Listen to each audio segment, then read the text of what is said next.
बिस्मिल्लाहिर्रहमानिर्रहीम। अस्सलामुअलैकुम स्टूडेंट्स, मैं आपकी टीचर मिस फरहा जमील। उम्मीद करती हूँ कि आप सब खैरियत से होंगे।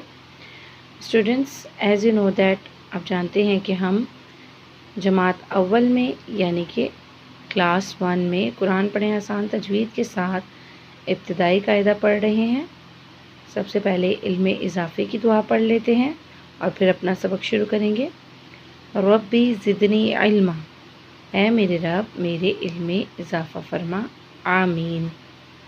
तो बच्चों, आज हम सफ़ा नंबर 13 पर मौजूद सबक नंबर 11 पढ़ेंगे।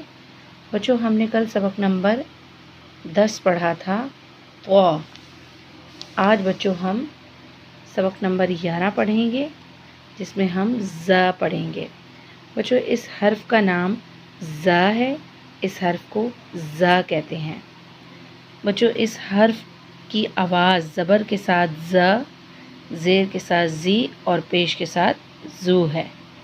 ज़, ज़ा, ज़ैतून, जैतून। बच्चों, जैतून के मायने उर्दू में भी जैतून ही हैं। तो बच्चों, इस हर्फ का नाम क्या है? ज़ा। और इसकी आवाज़ ज़बर के साथ क्या है? ज़ा, ज़ेर के साथ ज़ी और पेश के साथ ज़ू है। अब बच्चों, इसका मखरज जान लेते हैं। मखरज किसे कहते हैं?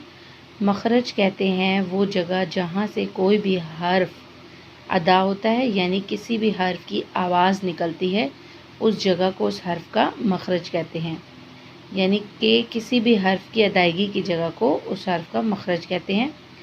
जिस तरह से बच्चों हमने तो पढ़ा था, ज़ुबान की नोक को जब हम ऊपर के सामने वाले दांतों की जड़ से लगाते हैं तो अदा होता है।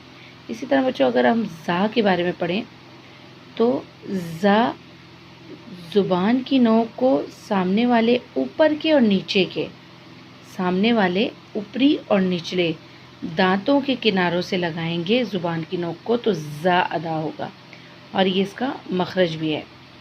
तो बच्चों, ज़ा का मखरज क्या है?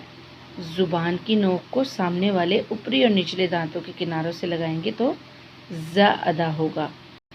आइए बच्चों, सरगर्मी नंबर 1 देखते हैं। बच्चों, सरगर्मी नंबर 1 में ज़ा की कुछ अशकाल दी गई हैं। बच्चों, इसे ज़ा की मुकम्मल शक्ल भी कहते हैं और ये ज़ा की इब्तिदाई शक्ल भी कहलाती है।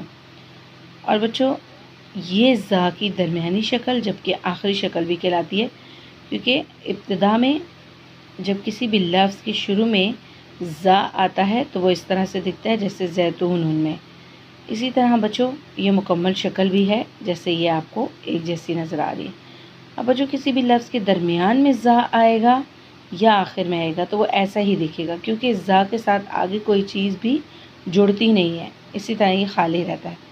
इसीलिए इसके आखिर में भी कोई हर्फ आए या फिर इसके साथ कोई हर्फ लगा दिया जाए तो ये ऐसा ही दिखेगा, और अगर ये ख़ुद आखिर में आता है तो भी ऐसा ही दिखेगा।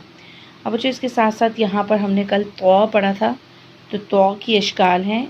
ये तो की मुकम्मल शक्ल और इब्तिदाई शक्ल है और ये आखिरी शक्ल है। अब बच्चों, आपका होमवर्क ये है कि आपने सरगर्मी नंबर 2 को हल करना है, जिसमें मैं कुछ हुरूफ आपको आज हल करवा देती हूँ। बच्चों, पहले लफ्ज़ में देखिए, ज़ा दरमियान में आया है। वज़रा, वज़रा दरमियान में ज़ा आया, उसके गिर्द दायरा लगाया। अब यहाँ पर बच्चों ज़ा की दरमियानी शक्ल इस्तेमाल की गई है। नज़ला, नज़ला, नज़ला, यहाँ पर ज़ा की दरमियानी शक्ल ये देखिए हूबहू इस्तेमाल की गई, इसके गिर्द दायरा लगा हुआ है। अब बच्चों, दरमियान में ज़ा इस तरीके से भी आ सकता है और इस तरीके से भी, यानी अलग से भी आ सकता है, क्योंकि इसके साथ कोई लफ्ज़ हर्फ जुड़ता नहीं है। और इसके शुरू में भी अगर रॉ, द, ज़ इस तरह के हुरूफ आएंगे, वाव, तो ये जुड़ेंगे नहीं, तो ये दरमियान में अपनी इब्तिदाई शक्ल देगा। तो बच्चों, ये दरमियानी शक्ल है और ये भी दरमियानी शक्ल है और ये भी दरमियानी शक्ल है, जिनके गिर्द दायरे लगे हैं, ये ज़ा है।